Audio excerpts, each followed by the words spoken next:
If you feel frightened when you're on camera, that's natural. You need to look into the lens. And that, for many people, is a challenge. Is that scary to anybody? Yeah. Okay. It's scary. Here's what I'll say to you about fear. Embrace your fear. Don't run away from it. Tolerate your discomfort. You may think, oh, the masses that will see my video, and that's terrifying. It's actually, you're talking to one person at a time, because it's being received by individuals. Now, I can tell you, as a photographer, the world is divided into two kinds of people. There are people that like to have their picture taken, and there are people that like to be behind the camera. Most of what I've learned about on camera has actually come from photography. I started taking pictures and worked as a photographer. When you're speaking into the camera, it doesn't just stop at the lens.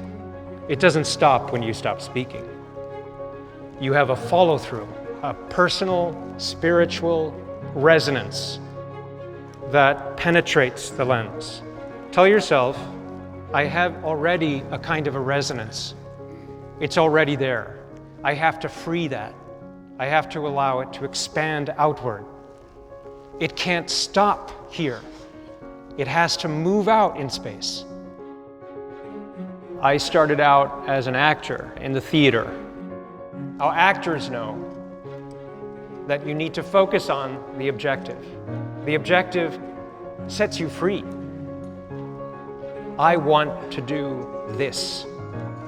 You want to keep that in your mind, all right, before you do the presenting that you do on camera, and you want to keep it in your mind during the presenting. What's your objective? What do you want?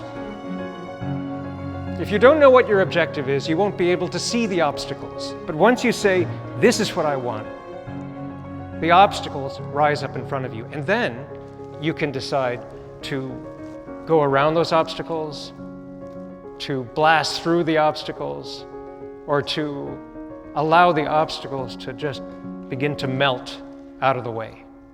So objective is very important. Your passion is what brings your heart into the game. You want to allow yourself to really get passionate about the thing that you're trying to communicate. Anybody here ever tried to fake passion? When you're presenting, you want to keep yourself open. You want to keep opening up your center, with your hands held more or less at the center. It shows people that you are available to them. It shows people you have nothing to hide. You want to try to smile even if you don't feel like smiling. I've had the good fortune to live in many countries and to travel quite a bit, and smiling is an international thing. We all cry in the same language. We all smile in the same language. So if you cry, people will know where you're at. You smile, you laugh, people will know where you're at. Another little trick is to practice making friends of objects. Yeah, this is a little crazy, right? But if you practice it, if you try it out, it actually makes sense. You just take objects that are around your house. It's probably good to do this in private because people think you're... Hey. You came with me today. You're from the hotel.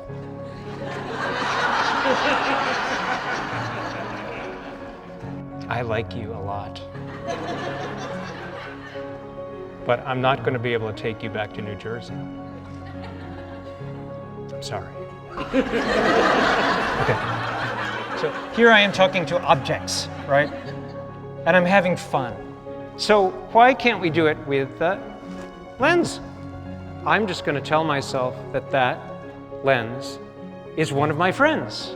A friend that I feel open with, that I'm happy to be with, and I'm going to talk to the lens as if it's that person.